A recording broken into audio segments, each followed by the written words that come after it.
virtual April 13th work session. Thank you all for joining us virtually. I'm sure that that will be joining us shortly. Thanks for all coming on board. And our first item of business is a COVID-19 update by the manager. Thank you, Mayor. So we're going to try something with our rhythm for how you get these updates. And my plan is that on Monday nights, I will give you more of a operational look at how we're responding to COVID as it makes sense to. And then the Wednesday work sessions will be more geared towards the EOC, and I'll have Chris Heppel do those updates for you. So tonight, you're going to get a little bit of a glimpse. So what I'm going to do is I'm going to turn off my video. I'm going to screen share and kind of walk you through a presentation that gets you a little bit up to speed on the things that we've been doing internally. And then there'll be plenty of time for you to ask questions. Let's see how this is going to work. All right.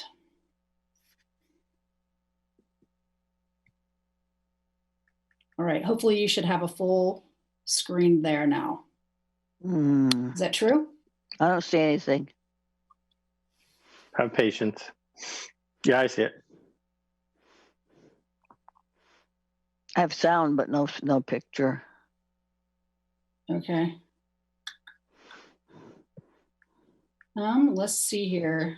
Maybe Julie has an idea.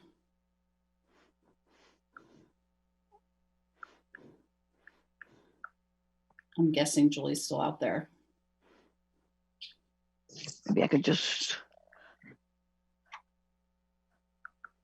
get rid of it. now. I have. Second. I marked it out. Now I have pictures at the side. Okay, perfect. So you see the City of Eugene light blue thing? I do. All right, perfect. But it's not full screen. No, it's not full screen. That's okay. No. It's really just it'll just help kind of with the talking. I just see a small mic and a small Alan. Why, thank you, Betty. If you go up to the top where it says view options, you can change that. Don't see that. Well, as long as you can see them and they're little, that'll be fine. I see those little people. There shouldn't be any people. Well, yeah. The participants, I like. It's okay. Emily and all right. So Alan and Mike and. I think that Julie's going to give you a call and help walk you through this. But if you see the little thumbnails on the side, that's good. I'm going to just kind of get going a little bit.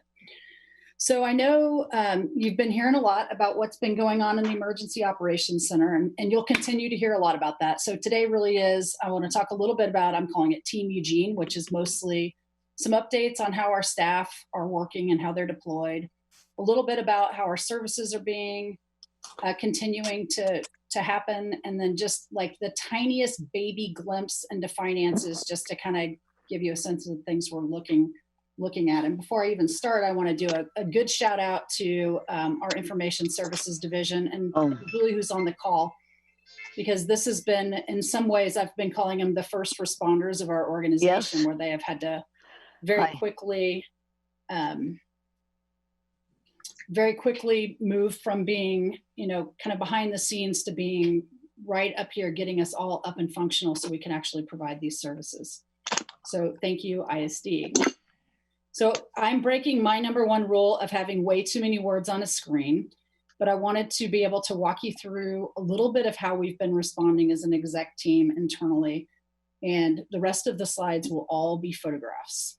So you went on break on March 11th. And so this will just walk you through a couple of things. You can see here, our first email went out to the organization on March 6th. This is a exec team email that we send out to all Eugene employees. Since March 6th, we've actually sent 21 additional. So between now and then, we've sent about 22 all-city emails, which I think might be as many as we've sent in 2 or 3 years as a team. We usually reserve those emails for really high priority issues, and this has, of course, been one. So there's been days where it's almost been daily.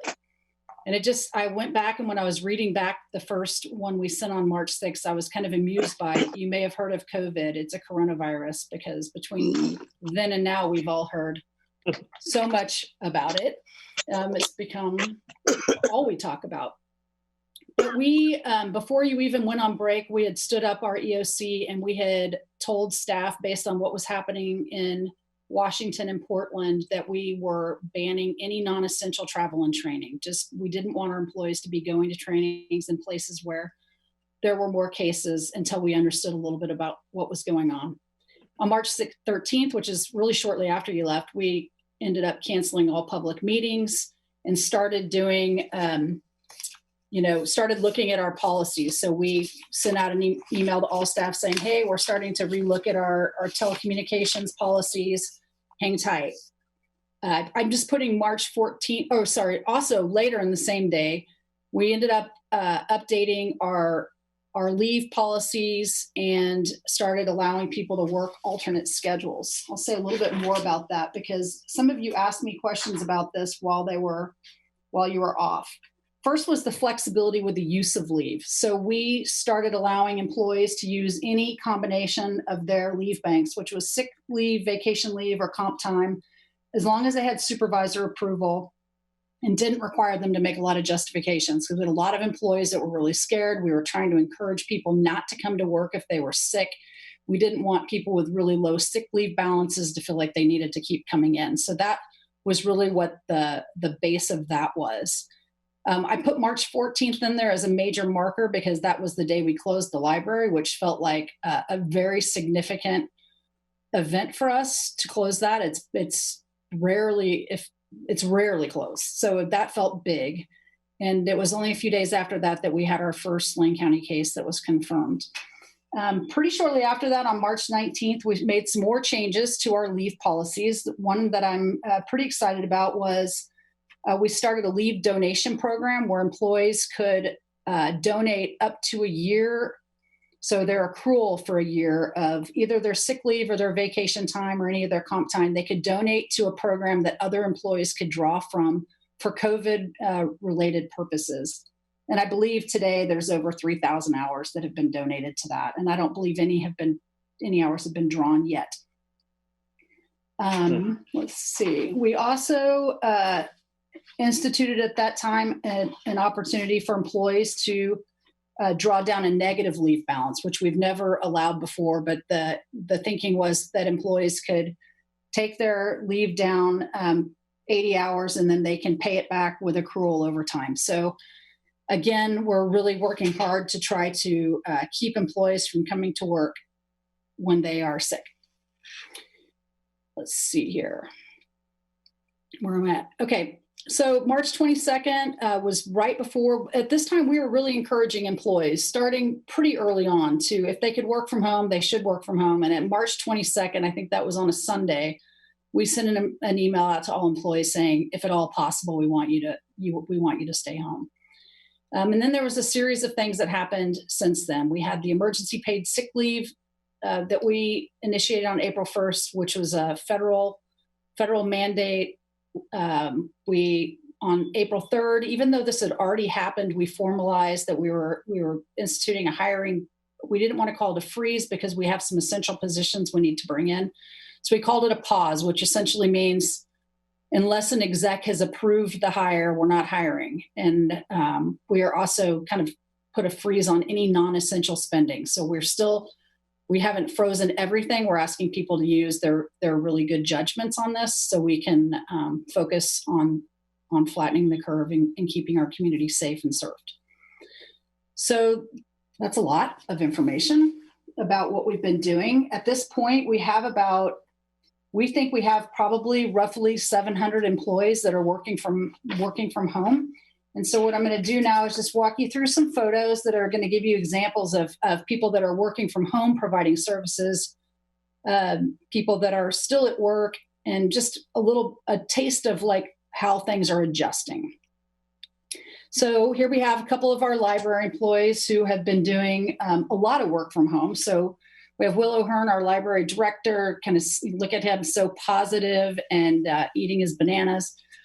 It's been kind of fun to see how people are working from home. And then a picture of Lavina, who's been just totally awesome through this whole piece. You know, she's our, most of you know Lavina because she's been in front of the council a couple of times. but she's been handling logistics for the LRCS dock, which is each individual department has their own operations center going, and also supporting the EOC with rounding up things like radios and hand sanitizers for our child care sites, and helping coordinate use of maker equipment for masks and PPEs, various things like that.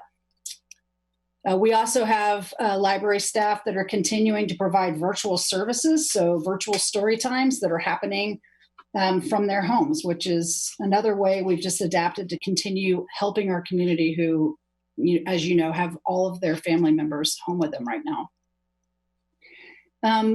Here, while there's certain things that are happening in the municipal court in person, so for example, people still have to appear in person at the jail. We have a lot of other services that are happening on the phone. So here's a photo of one of our municipal court employees taking calls at home. And then you have, of course, one of our planners and her extra help working on, some of our land use applications from home as well. All right, let's see here. Was that part of the pause? That's a good one. Ching. Totally part of the pause. We have a lot of services that are still happening. So on the left is a picture of our wastewater treatment plant operations. At the wastewater treatment plant, we're still complying with all of our environmental standards, and we have about 40% of our employees on site. We have about 20% that are working remotely, and we have another 20% that are on standby. There's not, and those employees are kind of rotating through as possible. We just started back with a biosolids facility, so more people are back working there today too. On the right, you see we're still inspecting. So this is an inspection inside of Hayward, which I think may have happened today. So you're getting a sneak peek inside of the facility before most people do. As a side note, since we've been in total lockdown, we have fulfilled 2,951 inspections, so very much still working.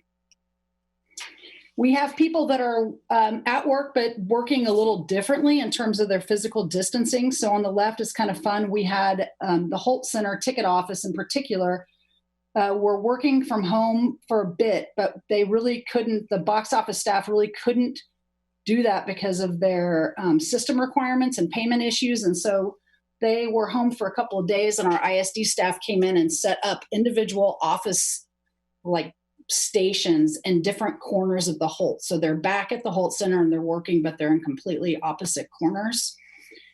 We have a number of building and permit services staff that are still working. They have the physical distance to do it. The facility is being maintained really cleanly. And then we also have building and permit service staff, for example. A lot of the review staff, public works staff are also working from home and have been able to use the technology so they can be doing all of the plan review and approvals and even accepting payments online. So it's almost become a total virtual environment to try to keep those projects moving forward as much as possible.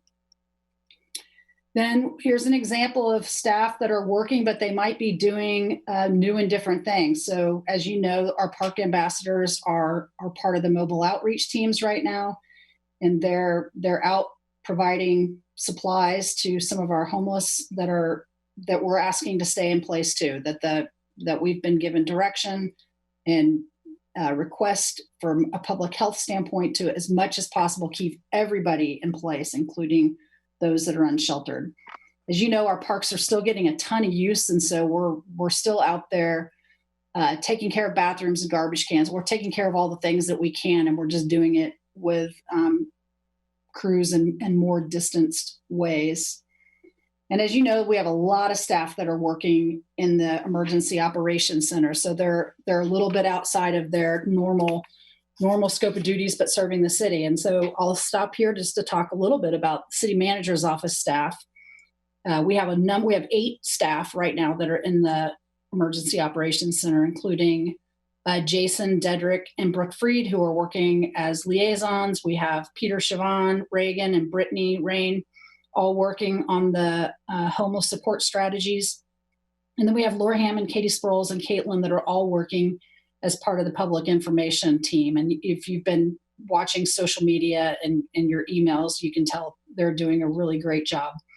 And just on a side note, our regular ongoing CMO work is happening as well. We still have Beth and Elena, who is managing this meeting, and Carolyn and Jessica still supporting it. So we're still doing that important work as well.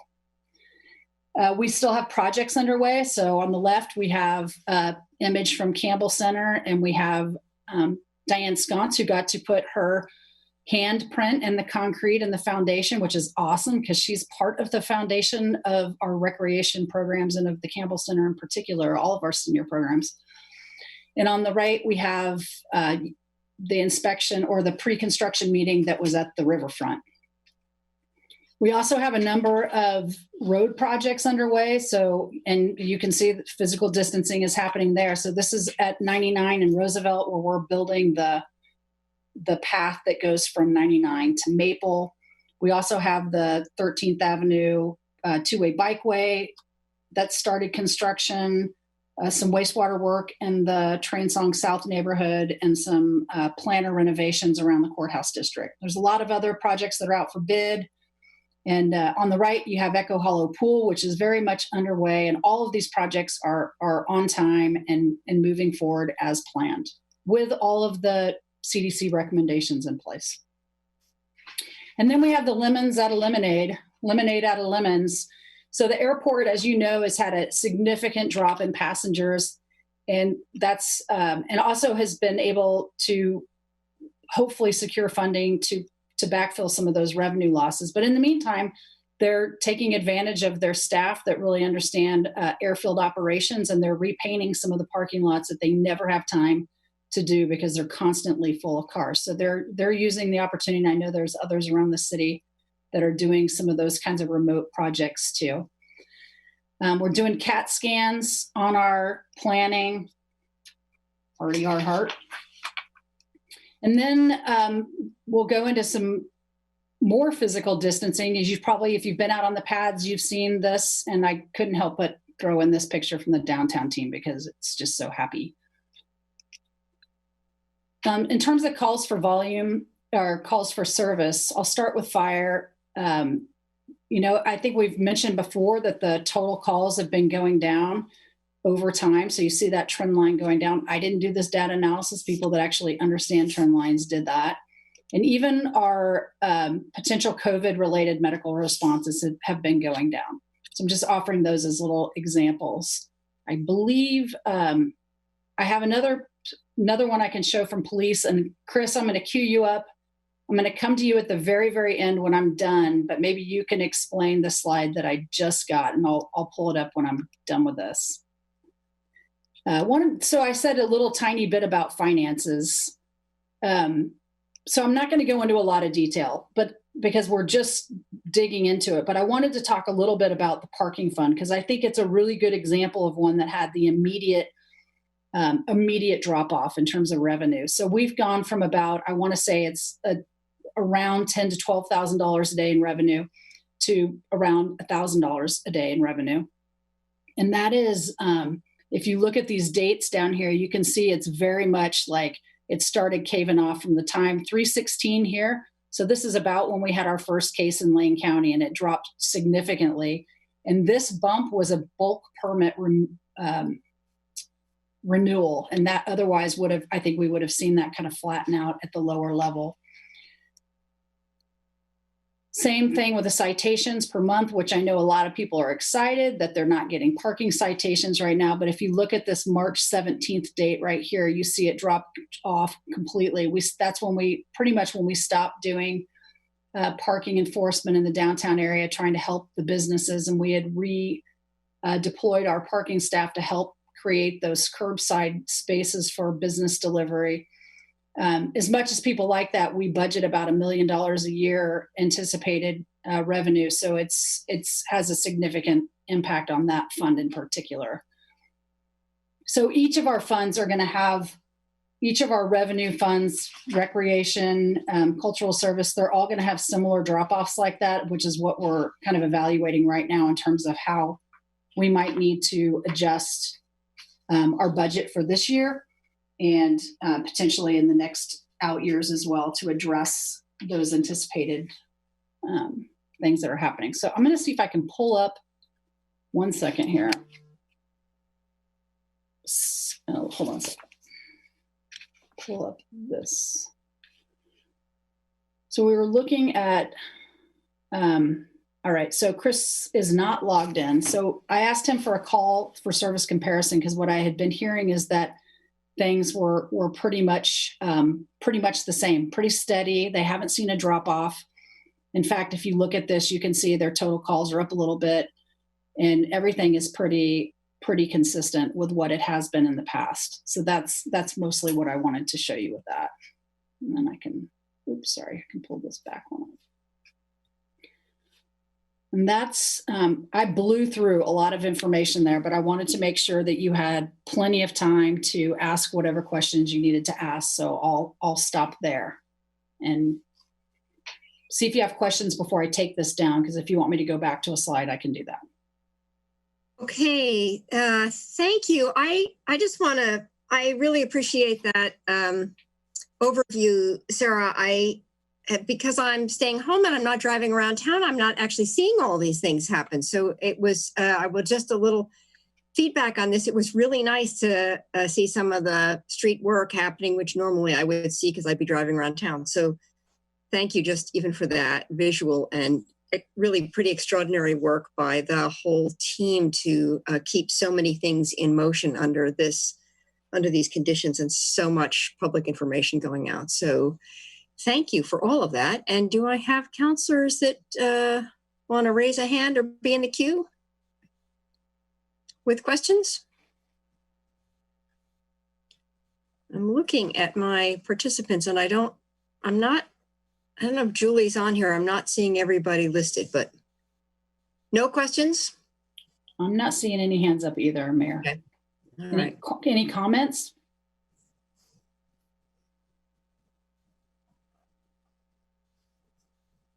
All right. Well. We have Counselor Clark raise his hand. Oh, great. Okay. Counselor Clark, take it away. Yeah, I wanted to hear from Sarah. I know there are daily Lane County Public Health announcements on the nature of how the disease is present in the community, but I don't always see those, and I don't know that all of us do. Maybe everyone does, but I was wondering. I'm looking at this from a larger perspective and saying, okay, this is going to be with us for a little while, but how long? What do we know? What do we know about when peak is locally, at least from the medical professional's point of view? I know we had a great note from Brittany at the chamber talking about their willingness to help with business revitalization as we open things up whenever that time arrives. So I'm just looking for scale of time information and medical information that Sarah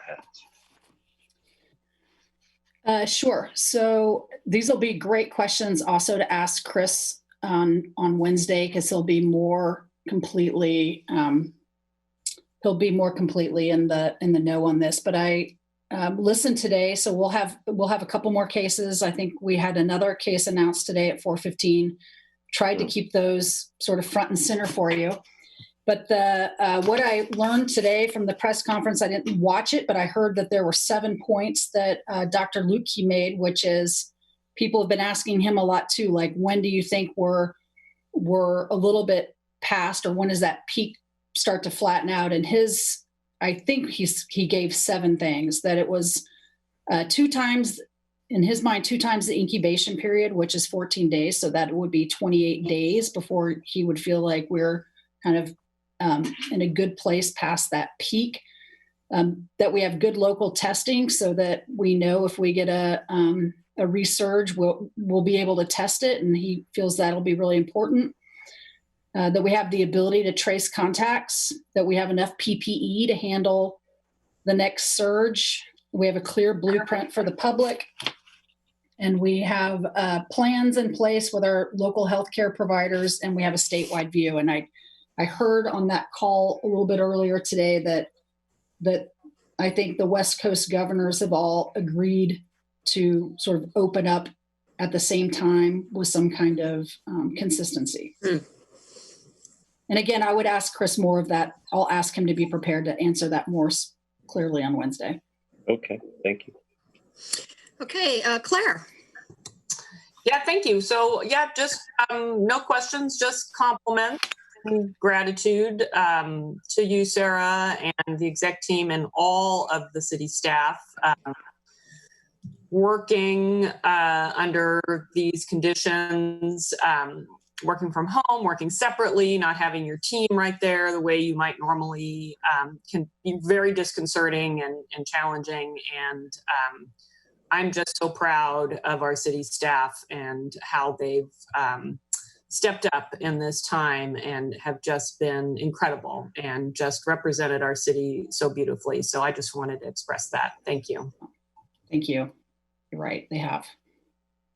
Thank you. Alan. Yeah, I just wanted to express the same kind of gratitude and just a really good job that Sarah, you and your staff are doing in taking care of the city and taking care of our citizens. So hats off to you guys and compliments as well. Maybe this is a question for Wednesday for Chief, but it's around test kits. So what I've been hearing is that in order to get out of this, we need to be able to know who has it and who doesn't. The only way to figure that out is test kits. And I'm wondering if we have any information on that. I was writing that down. I'll make sure he's ready to answer that to the extent he can. Thanks. That's it, Mayor. Okay. Emily. Thank you. The Monroe Park situation and and other small parks that I guess aren't having the camping problem as much. Can you speak to that a little bit, just for the general population? I don't know how many people are really aware of what happened, and it always has the potential to get seem bigger than it is. I'm also getting emails about the fairgrounds and concerns that there's a lot of spillover from the center onto the neighborhoods, and the usual trash and irritations that follow from that. So I'm wondering how it's working with that many people in one room. So a little homeless update would help me. Thanks. All right, I'll try to get more information, and if Chris Heppel's on the line, he may have some information about the Wheeler. Monroe Park, so when we met last week, we talked about, what our initial plan was, and basically based on medical reasons was to keep everybody in place. So stay home, save lives, was to be applied both to those that have shelter and those that don't. So if you're in a tent, we want you to stay in place as well. So that was the initial approach, and we started working from a city perspective on making sure that we were getting to people. So in order for them to stay in place, we need to be able to reach out to them and get them supplies. What we discovered in Monroe Park was that the neighborhood parks just don't have the same capacity to handle that, and also handle the amount of people that are out in our parks trying to recreate and get clean air and exercise. So the physical distancing and just the ability, just the capacity of the park to be able to handle camping just wasn't working in the neighborhood parks. So we didn't want to make a case by case, this place it's okay and this place is 12 feet. We just really felt like across the board neighborhood parks can't handle that. So we started enforcing the no camping at Monroe Park and looking for alternative locations, which that's kind of where we're at with that. We've been trying to open other locations that are those designated temporary shelter sites. So we have a couple at Amazon. We're opening one at Peterson Barn. Those are being, we're working with a contractor we're putting up structures, we're putting up fencing, and we have somebody in place to monitor those sites and provide services to those sites and Whitebird is placing people in those sites based on their belief that they will have the ability and will stay in place. I know from our staff that that people aren't staying in place, which is causing some of the problems. And that's what was happening at Monroe Park, to be honest. You had 3 tents, and then you had 4 tents, and then you had 5 tents, and that people just are migrating to where they would rather be. And so I'm not sure what's exactly happening at Wheeler. I know they've been, or at the fairgrounds, I know they've been full a couple of nights, and I think people are trying to just get services. So if Chris has more on that specific site, I'd welcome him to unmute and share. Hey, it's Chief Heppel. I don't have a whole lot on that. I think it's just a classic scenario of we're seeing about 140 folks housed there in the evening and throughout the day, and it's creating a bit of a problem. I recognize that piece, but it's because we're trying to keep them in that one particular place. With respect to Wheeler, I might have to go and pull some data to see how many are actually there. I know some questions came up. Is there information that we can get on a regular basis? I believe Councilor Clark asked that question. Let me see what I can dig up for you so you could get what we call maybe some type of a sit rep or situation report that can get sent to you, a couple of days a week or something like that. That's nicely bundled together for council to read. So just so you know, I'm not going to put a whole lot of interpretation into that. I wasn't smart enough to go to epidemiology school, but I'm happy to be a fire chief. But I'll provide that information for you as best as I can.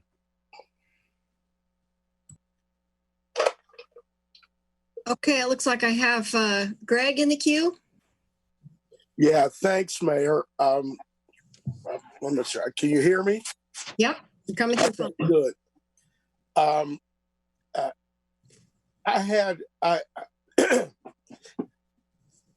Sarah notified me on Friday, I think it was Friday, that the Peterson barn camp was going to be cited.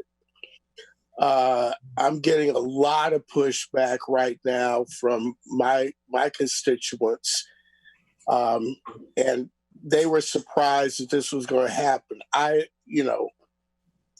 didn't know either. So until Sarah told me, so there's some issues with that, because I don't believe that there was any outreach done, to the neighbors, to the neighbors around that. And that's what they're telling me. They live, right next to the park, right next to Peterson barn, very close distance. And, I've got some issue with, citing more homeless camps or situations, in the Bethel neighborhood. That like people are pointing out to me, we're doing our part, and have done our part. There's another one that I got right now. So I would like for us to kind of reconsider that. I know that you have other things that you're trying to do in terms of dispersal of folks around the community. But I have to concur with my residents that we should not be hosting that site. I really don't think that we should be. So I could take your reaction offline, but folks are really not happy with this. Really not happy. Okay. I don't know. Do you want to respond, Greg, at another time about the thinking behind these pieces? Well, it would have been, at least, nice for to be notified about this, and then 2 days later, I didn't know when it was going to go in. I don't know who made that particular decision, but I don't think that is good community relations when you don't reach out to the community. I'll just speak to that a little bit, and we can talk about it more offline.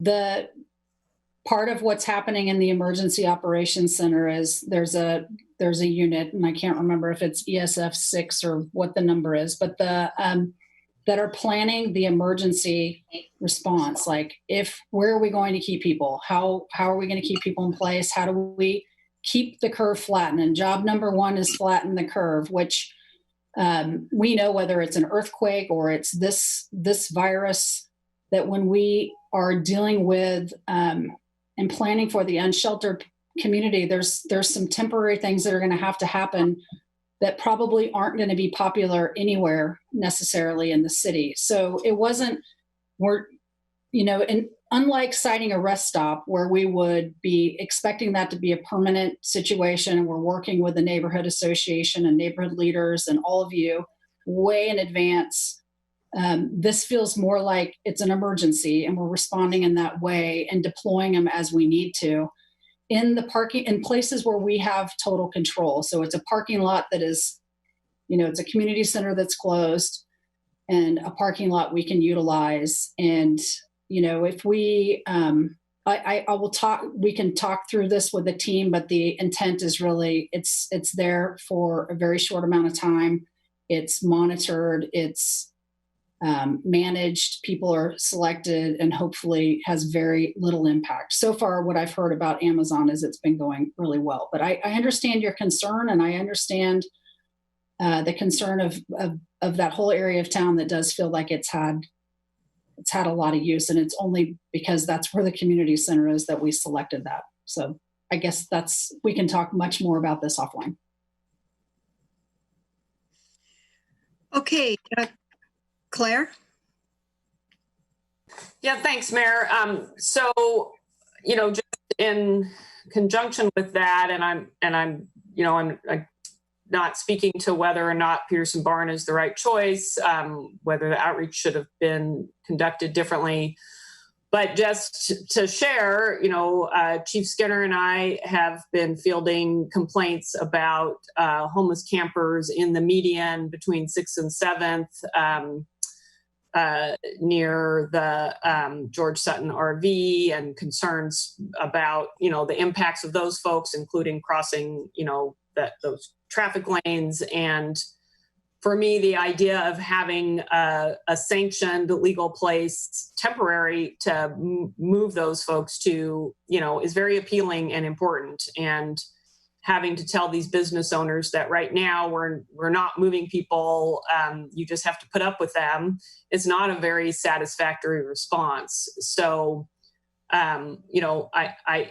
it's a conundrum that we face, and I appreciate the frustrations of the folks who live near Peterson Barn, but I also support our emergency operations, trying to find other places to have people be, because some of the places they're choosing to be right now are untenable.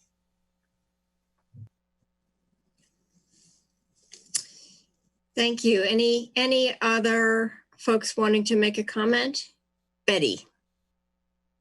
You're still on mute. There you go. Am I still on? Oh, you're good. Oh, thank you.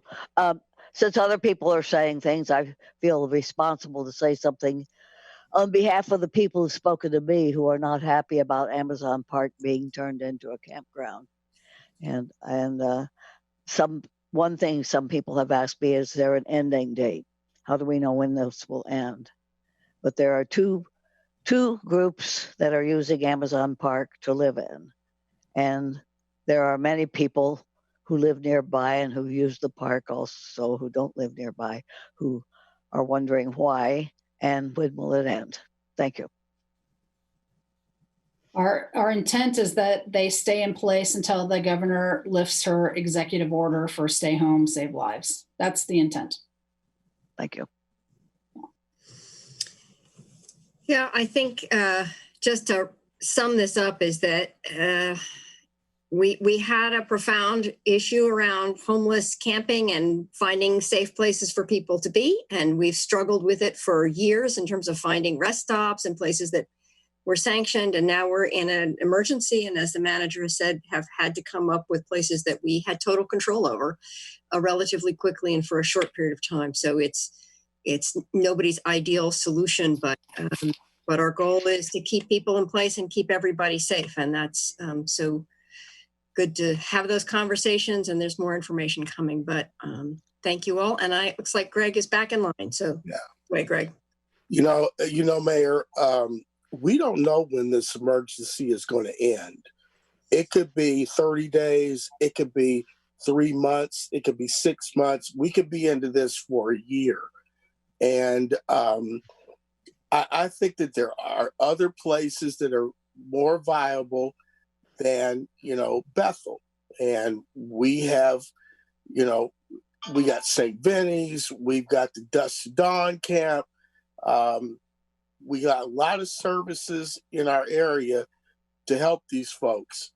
But there has to be another location other than right smack dab in that neighborhood. I'm just telling you. People are not happy. Fair enough. Jennifer. Yeah, Sarah, are you still looking for alternate locations or more additional locations? I'm sorry, I said it wrong.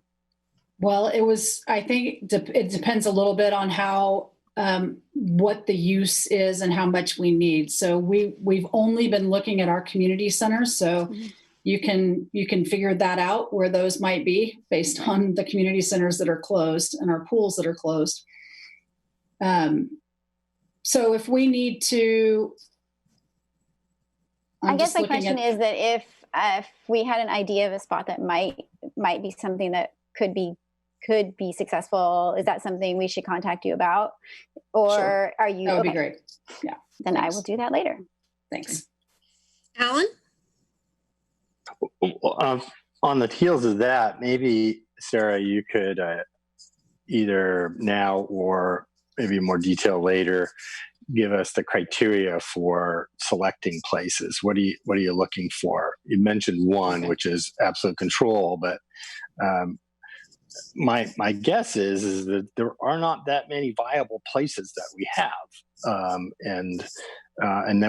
and then I'm sure the EOC people in charge of this stuff were prioritizing them using some kind of scaling system or criteria system. So maybe an explanation of that would help people have a little bit more understanding about what, especially if this carries forward and we have more places that we're going to utilize. Yeah, we can include that in the Wednesday update, which is intended to be more of the emergency operations update. Yeah. The selection process and what you're looking for. And just like magnitude of, look, how many of these places do we have? I don't think we have that many. So thanks. Yeah, thanks. Okay. Mike? You're on mute, Mike. Sorry about that. Sarah, my question would be about our. Let me restart by saying, hey, excellent job. I saw the article in the paper, and I know from the things that I know in email and communications that we've been working very well with the county and with Springfield in regard to both this emergency and the homeless situation in general as of late. Are we coordinating with the university as a part of helping this process in any way? I mean,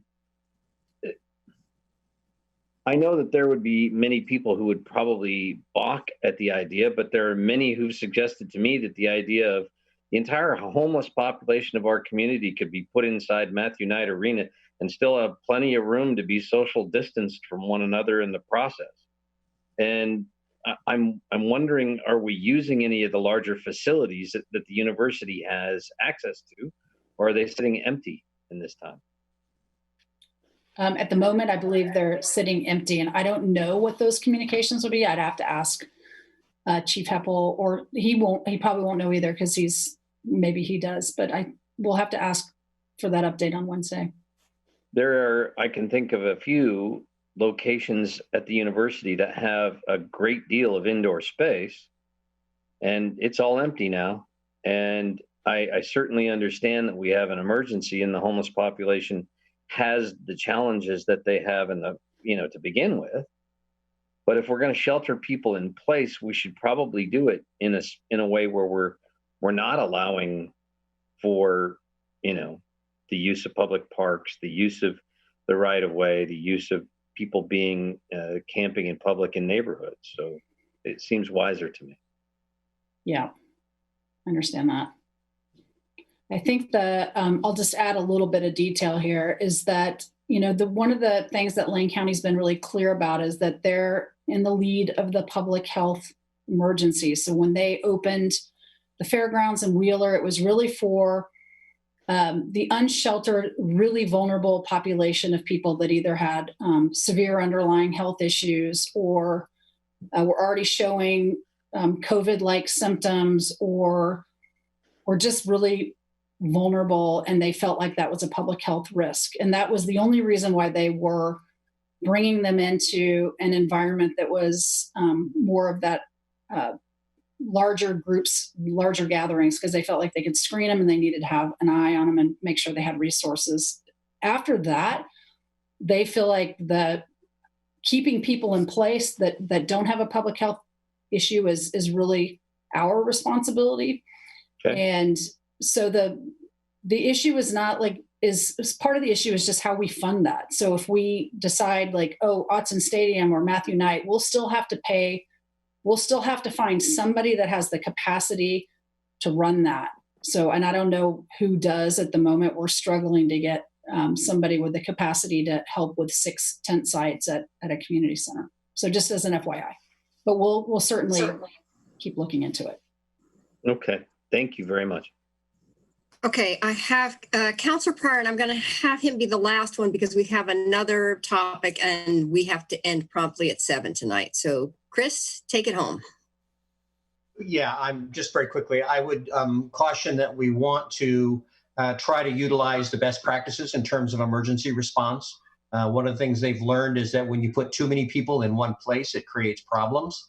Hurricane Katrina demonstrated that with the Superdome, when you put too many people in one place. So I think there is a definite opportunity to use things like arenas and large places, but you have to be cautious about putting too many people into one place. The number of places really has more benefit than one single place with a lot of people. So we're back to the original issue of how can we distribute these people in a way that doesn't create too much upset. And so I guess what I would do is just depend on our emergency operations team and our incident command people to keep that in mind as they put that together. So it's a good discussion, but I think they probably have the knowledge and the expertise to know how to do this effectively. Okay, thank you all. Thank you, Manager, for that report and that discussion. And with that, I actually want us to move on to our next item, our planning process. And so I think I am turning that over to, well, Manager, I'll let you introduce it. I think I'm turning it over to Christy, right? Yeah, Mayor, if it's okay, I'll just jump in. Is that all right, Sarah? There you go. Thank you. It's so great to see all of you. I appreciate your time. Tonight, we're really going to focus on council agenda planning and really providing some context in the form of some focus groups. As you know, there's a multitude of different topics that need to happen with all of you on a month-to-month basis. And so what we thought that we could talk about tonight is give you some framework for helping decide how we move forward. So I'm going to attempt my first technology foray here to share my screen with you.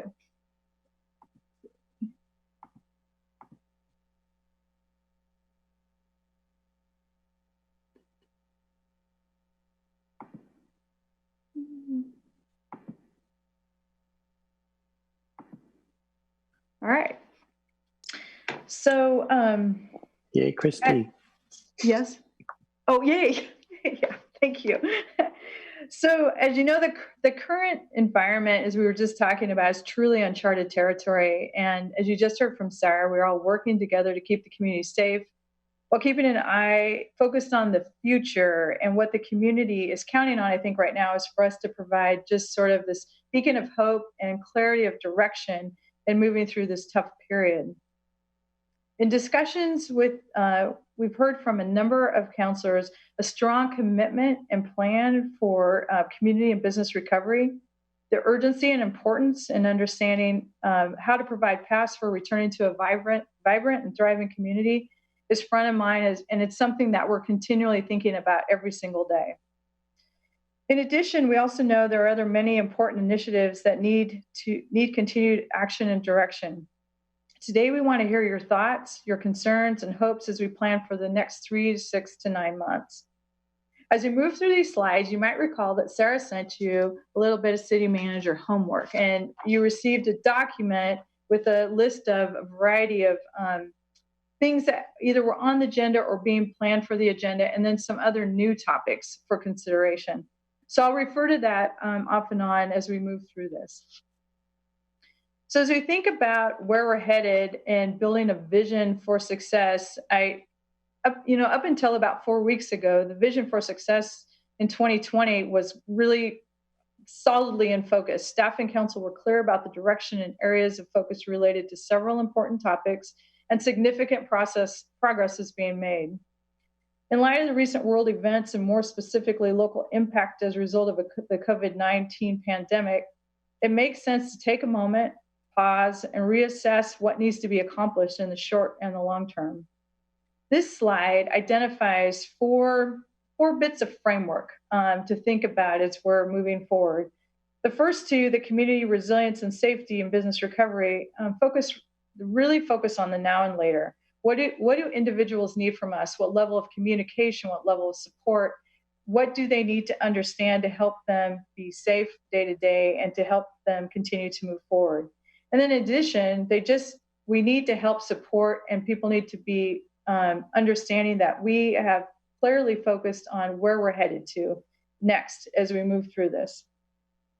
The next one is financial stability. Sarah shared some graphics with you that talked a little bit about the landscape of what we're experiencing and the impact to local revenues. A lot of the context for the decisions that you'll be making, many of them have a financial component. And one of the things that we're really working on as the executive team and working with our finance leaders is to really understand what that looks like. So as we come to you with different topics, that we'll be able to do so in a broader context that can help you understand what the financial impacts of that are. And lastly, as we move forward, one of the things that we don't want to lose is the momentum. There's a lot of the topics that you've been talking about for quite some time, and they've been, just a rhythm of work that's happening that has been years in the making. And we want to maintain a lot of that momentum and help, and many of those topics I think will help the community recover and also establish, completing the goals that you've set forth. So with this in mind, I'm going to talk about the 4 categories that were in your agenda item summary and for your consideration, things that we've considered for you in thinking about how we move forward. So the first one, front and center, is respond and recovery. What needs to be, and this is really in the category of things that, oops, sorry, I went too far. This is really in the category of things that need to be either emphasized more or accelerated in helping the community respond to this crisis. This category includes many planned topics that you're familiar with, not new, but perhaps critical ways that they could be integrated into the recovery efforts. A couple of those would be like Affordable Housing Trust Fund, the adoption of the Eugene Springfield Consolidated Plan, accessory dwelling units, incentives, Bethel redevelopment, tenant rights, things like that are helping people stay housed and sheltered. In addition, we also need to not lose sight of focusing on business. The steps to recovery are important, and we have a lot of experience in that with the work that we did through the Great Recession in 2010. We focused on steadying and reducing $30 million, and I hope we never get to that place again. But we also said, what are the investments that we need to make? What are those critical pivot points that we need to make to help keep the community moving forward and keep businesses solvent? Responding to the needs and learning what it takes to move forward is going to be really important, and our planning and development staff are doing just that today. They're spending a lot of time doing outreach and engaging to really understand what's important. So as we consider, we also want to work with our business partners at the Eugene Chamber. I think that was a group that was mentioned earlier by Councilor Clark, is they really want to be working together and solving these problems. And in addition, we'll be also continuing to work with our regional partners to figure out how we best support our local businesses. And as we think about these things, what we're anticipating is there'll be topics that will come forward as a result of these conversations and the collaboration that will be happening. So that would be one category of items for consideration in the especially in the short term, but that really takes us to the long term. So the next category of consideration is just sort of those time-sensitive actions, some things that we don't have control over. So many of these items are more cyclical in nature. For example, the budget actions, whether it's approval of the annual budget, supplemental budget actions, updating code to align with legislative changes. And then what you also have coming up is a selection of boards and commission members that, through the cycle that changes over in July. The next one is contract updates. One of those you addressed last week with the extension of Northwest Natural Gas contract. And another one that's on the board for discussion tonight is the Comcast franchise agreement. So other items are kind of in that category of council directed, something that you have set some parameters for with respect to a timeline. One of those is completing the city manager hiring process. And you guys started that several months back, had some agreement around coming back sometime in the spring to continue to move that forward. The next one that kind of is front of mind for me anyways is the CAP 2.0 and the ad hoc advisory work that's happening, and getting that report done so that it can get approved and continue to move forward. There are other things that were on the list that were provided to you, but I'm just covering a few of them right now. Oops, gosh, how do I keep doing that? So the next section is a big category, council goals and polls. And this section has about 35 different items, and a lot of them that we're familiar with, and some of them are new or emerging topics. Council approved polls would be things like the star voting poll, housing status as a protected class, e-scooters, digital signage, and there are also, the pending polls that come in from time to time, and how to weave those in to the other topics that we're talking about. In addition, there are a lot of initiatives and projects in progress. A lot of things in this category in particular that jumped out at me that might be helpful for us as we think about capital projects that can be integrated to help with our recovery planning, helping get people back to work, and building our community. Some of those things are things like moving ahead, ADU incentives, of course, the riverfront projects, a variety of things happening there. What's going to move forward with the town square. We've talked a lot about the farmers market, the park blocks, and city hall, and really thinking strategically about what makes sense there. And then short-term rentals would be another topic in that category. The other one that comes to mind are those regional efforts. One of those is the partnership that we have with Lane County in working on the implementation of the technical assistant collaborative recommendations as it relates to homelessness and housing. There's another topic related to airport master planning. Another combined effort would be the Transit Tomorrow and the work that's happening in that area. And lastly, there's a category that occurred to me as more like, those ongoing updates, and at some point, it's revisiting them. So things like the road bonds, the Parks and Rec bonds, community safety initiative, and the library levy. And so these are kind of the four categories that we were thinking of that might help provide a little bit of framework and help guide your thinking in charting a course for the next few months. So as we think about what's next, we came up with some questions, and I think Sarah has shared some of this with you. Are these the right categories? Are these things that we want to be thinking about right now that help us get focused and moving forward? Is there anything missing? What isn't included that you expected to see here or that you think needs to be here? What do you want to focus your time on in the next 3 months? What will make this feel like really productive time that helped advance a lot of these things and move our community through this tough period? And lastly, as you think about what's in your 2020 State of the City, what do you want to look back on as accomplishments and things that were completed, whether it be legacy projects or short-term things to infuse what's needed to happen in the community at this time? And with that, Mayor, I'll turn it back over to you. So thank you so much, Christy. I appreciate staff creating this framework for us to think about it, because it's a lot of information and it's very helpful to have it distilled in this way. So I have a proposal for how we proceed. I think that in the interest of just everyone getting through that, I'm actually going to do a round robin, and I'm going to do it in alphabetical order with last names. So I know that, Alan, you have your hand up, but actually you're at the end of the queue. And if we have a second round, you'll be at the beginning. But I just want to just kick it off into my own sort of reflections on this, which is that it seems to me that council has had well-established priorities for the last 3 years, and that those areas, well, we don't call them priorities, we've called them focus areas, but those key areas continue to be crucial in my mind. Climate change, housing, homelessness, community safety, you've made investments in those and you've established those as priorities.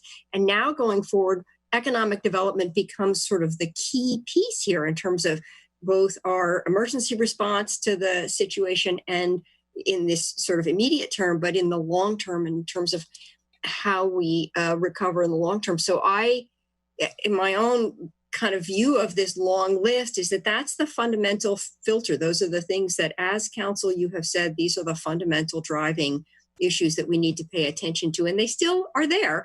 And there's a way in which they, I think, define that pathway forward in terms of our recovery plan. So I just put that out there. I think Christy made a nice comment about how these weave together. And I think we are looking for that some things maybe more clearly rise to the top of things that you really want to take care of sooner than later because of the demand of recovery, and some things that,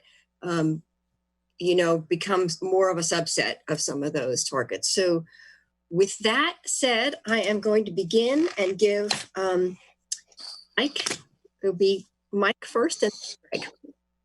Next time we go backwards. Next time we'll go backwards. Yeah. Seems only fair. Thank you, Mayor. I guess I would diverge a little. I think that I asked the question in the last segment about timing and overall 30,000 foot kind of view of what we're dealing with, because I think a lot of the answers to the questions about our focus are going to be woven into what we're facing, because I think what has been said is true. We've dealt with the initial response well, but how long we'll be dealing with this and its depth are still to be seen in a lot of ways.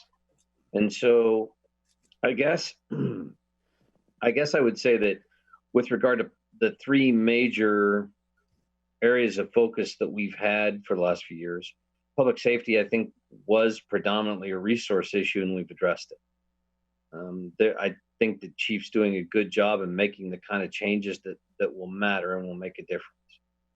I don't think personally that we've done anywhere near as much as we should with regard to both of the other issues of housing and homelessness.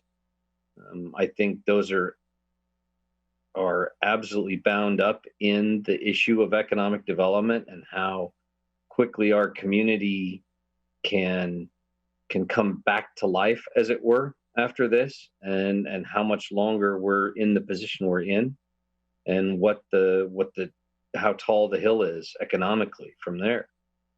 All three of those issues are bound up together. So that would be, for me, a critical piece to have kind of a regular sort of check-in of where are we on those three issues? What's the status in our community of, and based on what we know, how are we making progress on the things we've worked on so far? That would be a good goal from my perspective, for us to be checking in on regularly and be present with. That's the only thing that strikes me, I guess, right off the bat. I'd really prefer to go last next time. A question like this. I couldn't hear you, Mayor. I'd love to, but I couldn't hear you. So thank you. Next time I'll let you go last. Thank you. All right, Greg. Mayor, I'm kind of got my hands in something right now. Can you come back to me a little later? Yes, I can. All right, Chris. Thank you. Thank you. I really appreciate the city manager thinking of this in terms of both response, which is what you do right now and focus on, and then the recovery piece, which for me, I think will really be what we're talking about now. How long will that recovery take? I think is a really good question, and we need to stay focused during that recovery period. Could be a year, could be longer, especially when you talk about things like economic development and business recovery. The focus areas that we created before this whole crisis struck, I think, are still important. But I think what we really would want to try to do in the immediate term is ensure the stability, safety, and security of the people of Eugene. And that includes not only their physical well-being, but also their economic well-being. And so I think whatever we can do to ensure that we not only can make sure they are physically safe and secure, but also economically safe and secure. And then if I had to have a follow-on to that, I would probably say we need to make sure that this place, the infrastructure and the facilities, the streets, the roads, the sewers, the water, all of those things are still flowing and working effectively, because in a crisis, the things you wind up needing the most that you don't have are real basics. And at this point, we've been very fortunate that our basics have still been there. I can get in a car and go to a store and buy stuff. My lights still come on at night and I still have heat. That's really critical, and we've been very fortunate so far. But we want to make sure that the people are safe and secure, that the people are also financially secure, and that the infrastructure is strong enough and robust enough that it can withstand long-term recovery. Beyond that, I don't really necessarily have a priority order. I think those are the main things. The stuff we've been working on is all important, and I'll leave it to wiser people than me to decide what the order of that should be. Okay, Emily.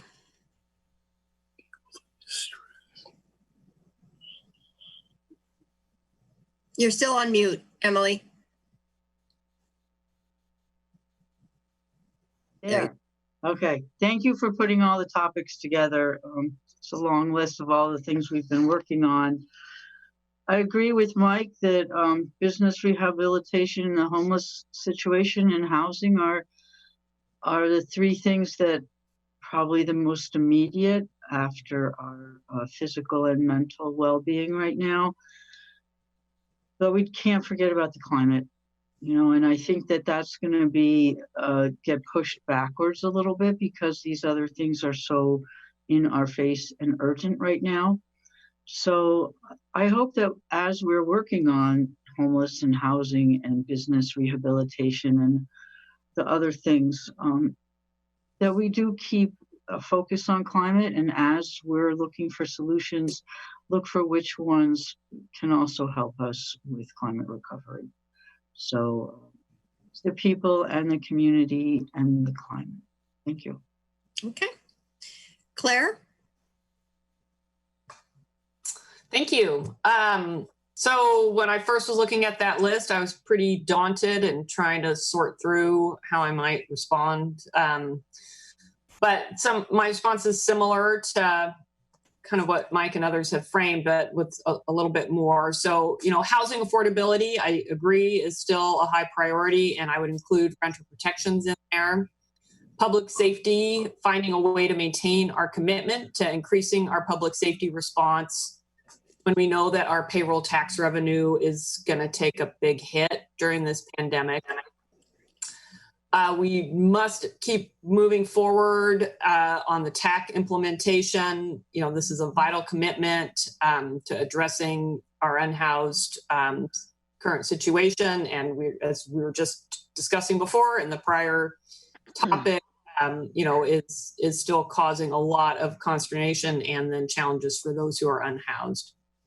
And then financial health and recovery. I do think the Riverfront project continuing and on the Town Square project, prioritizing the farmers market being constructed, and then working with the chamber and other businesses to understand what actions we can take as a city to be partners in helping our business bounce back as quickly and robustly as possible once we are finally given the all clear. And then we have important planning efforts to undertake: the Santa Clara River Road Neighborhood Plan, the Bethel economic discussion, and then our Envision Eugene work, urban reserves and growth monitoring amongst them. I agree that continuing to work on our climate action plan is really important, and we might find there are things that have happened during this time that we've had to learn to live and work in different ways, that we might take advantage of that in terms of informing some of those actions that we want to take with the climate action plan. And then this might sound very odd. This is kind of a one-off, but on that list was our digital sign code. And I have to say it would be super beneficial to have a few of those around town right now, because they can be updated by the minute with current information. And given the pace of current events right now, that would actually be a public benefit to have a few of those digital signs around town. So it sounds odd, but it kind of leapt out at me as I saw it on the list. So those are my thoughts. Thanks. Great. So I see that Greg is ready to step back into the queue. So Greg, I'm going to let you speak now. Yeah, thank you, Mayor.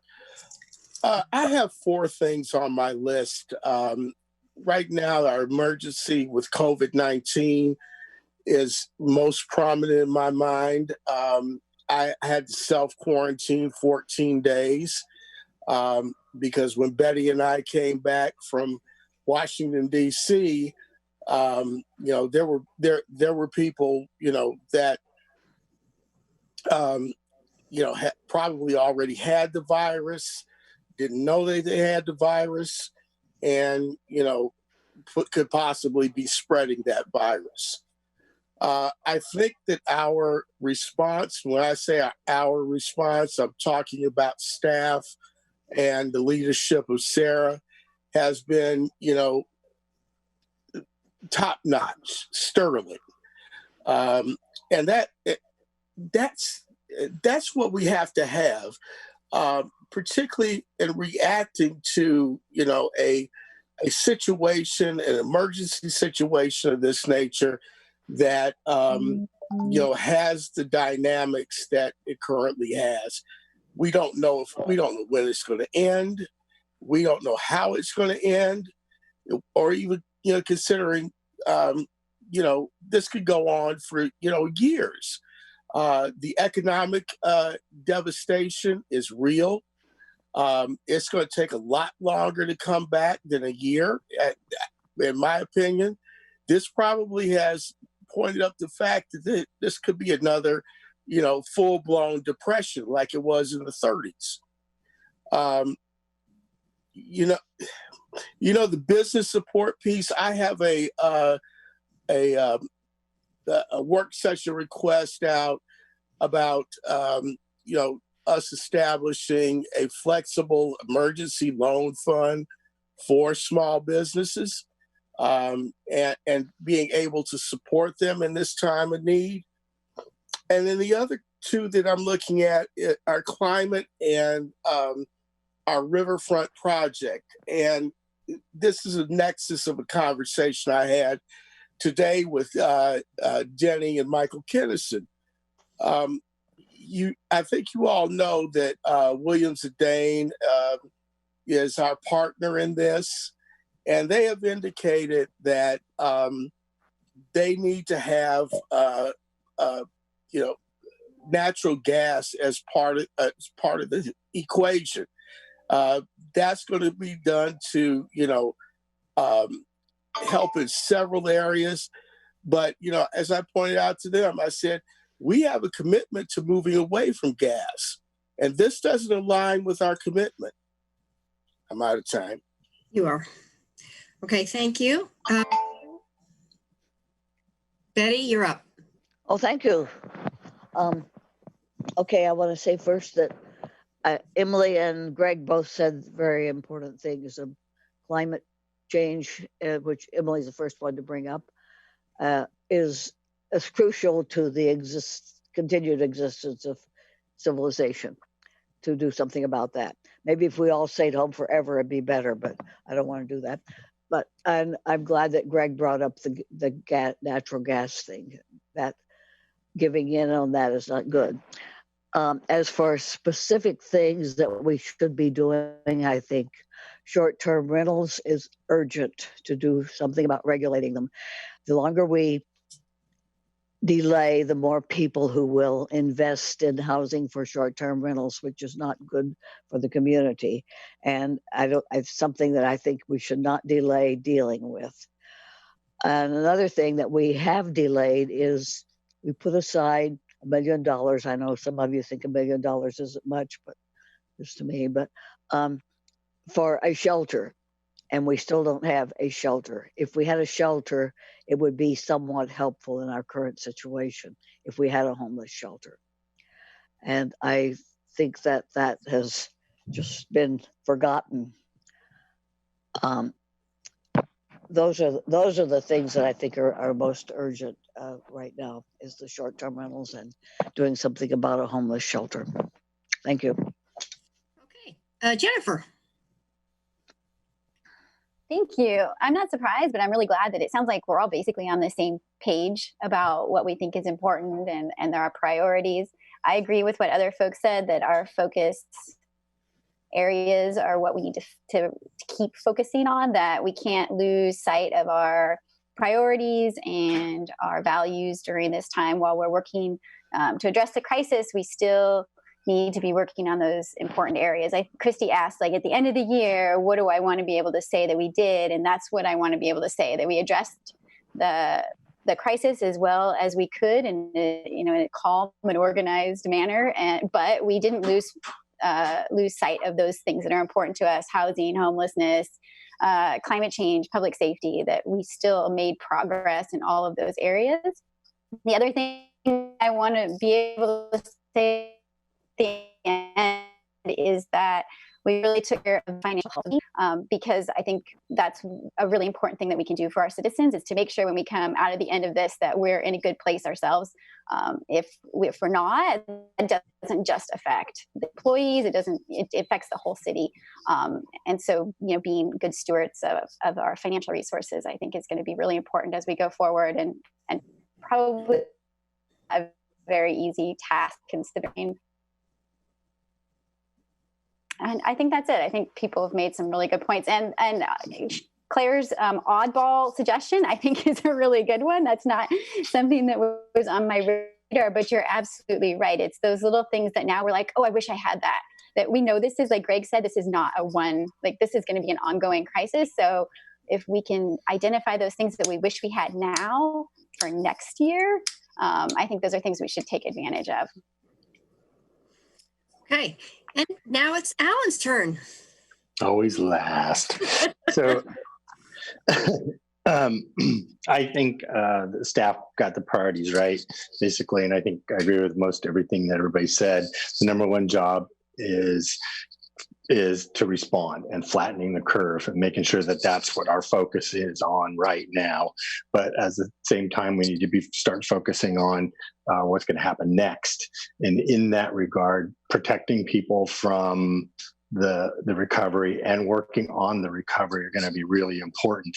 I think we're probably underestimating how bad it's going to be. I hope I'm wrong, but protecting people, there's been a lot of protections already in place by the governor, but I'm really curious to see what the protection from the rental rental protection group from the Housing Policy Board subcommittee has come up with in terms of what we can do in that regard.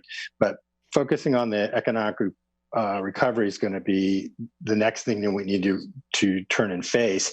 And all of our priorities are still important, and they're all, fortunately, all of them are part of the solution, which is really awesome. The community safety, the housing, affordable housing, climate change, and homelessness, and the TAC report, fulfilling the TAC report, are all part of the solution.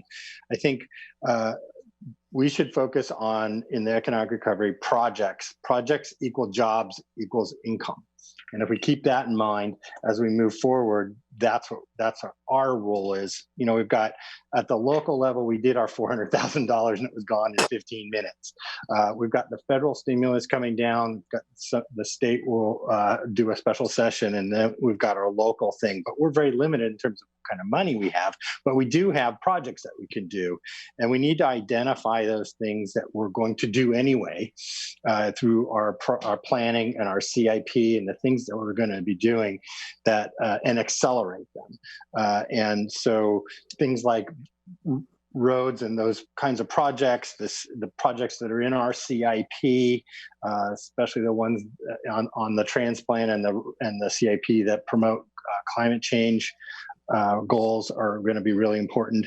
The Riverfront project, the Town Square project, shelters, housing, fulfilling the TAC report, and the climate change projects that we can do that will reduce people's costs, save them money, and actually are cost effective and good things to do, are all the types of projects we should be identifying and queuing up and accelerating. I guess one of the questions I have for staff is, how much can we accelerate future projects beyond what we have the capability to do right now? And that's kind of moving into the out years and pulling them in sooner than later. I know that sounds kind of like deficit spending, but and we have to balance our budget, so we still want to talk about that. And then finally, the last priority should be the policies and regulations, and fit them in as we can. And the ones that have direct linkage are the ones that should be prioritized, but I don't see too many of those. Okay. Have 8 minutes left, and I have been cautioned by Elena that we must finish promptly at 7. So there is time for, one or two more comments. Greg, there's still a blue hand showing. Are you waiting for a second round? Yes, I am, Mayor. Okay. Why don't you take it away then? One issue that we have not talked about is racism. And in this particular climate, and with the rhetoric that is being spewed out there, and we haven't had an incident yet, but many of our Asian neighbors have been assaulted and attacked and being held responsible, if you will, for the virus, which is a ridiculous statement. But, this is not something that is going to go away. We're just I would say hours, maybe a day or days from having an incident here in Eugene where somebody yells something at an Asian person on the street, or if heaven forbid, they physically attack that person. We got a lot of xenophobia going on here. And I think as a city, we need to be able to craft a response that is going to be effective. Going back to the issue of, new developments, that have gas planned in the development, is going to be really problematic. We have goals to meet by 2030, and if we are going to allow a development like our riverfront development, and our partner Williams and Dane are saying, well, we can't make the return on investment that we were planning if we don't use gas. So we're going to have some real tough things and issues to reconcile here very soon, and I think we need to support our commitment to climate change. Okay, that's it. Okay, thanks. So we now have 5 minutes left, and I've got 3 hands up. So you each get a minute. Mike, then Alan, then Jennifer. I'll be as quick as possible. I agree with Greg about the issue of racism and the the sort of things faced by Asian folks in our community. And I think that our Human Rights Commission should be paying extreme attention to that at this time. I think everybody should, frankly. The Williams and Dane development on the riverfront is just simply not going to happen without gas. So we need to decide whether or not that actually is something we want to see develop. And if not, fine. But that's a conversation we really need to have, because it's about all 3 of the items that I brought up as well, that we're going to deal with economic development and whether or not that gets built, the issues around homelessness and housing. And that's the last thing for me is housing. We should probably be talking about that too. I don't want to take the conversation on a side note, but we could be looking at a significant housing issue countrywide before this is done. Thank you. Alan. Yeah, I personally, I don't believe that the riverfront project won't be done if we don't have gas. I think there's alternative ways. Maybe it's not looking exactly like that, but I don't believe that.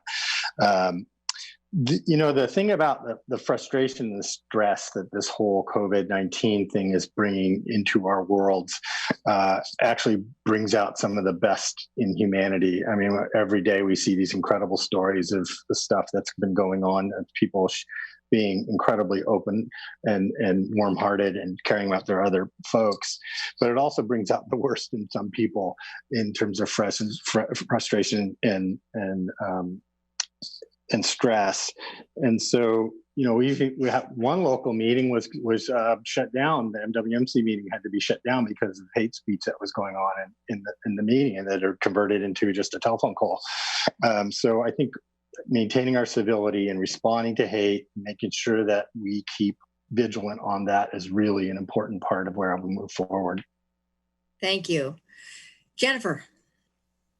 Yeah, I just wanted to thank Greg for what he said.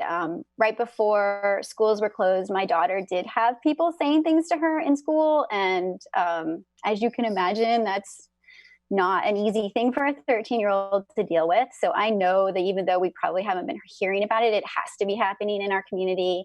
A lot of folks that are in minority groups don't always feel comfortable speaking out about what they deal with, or they only share it with close friends or family and not necessarily the community as a whole. And so I know, we have a new cultural liaison that just recently got hired, and I'm going to butcher their name, but it's Kaz Zaidi, maybe. Someone could probably correct me.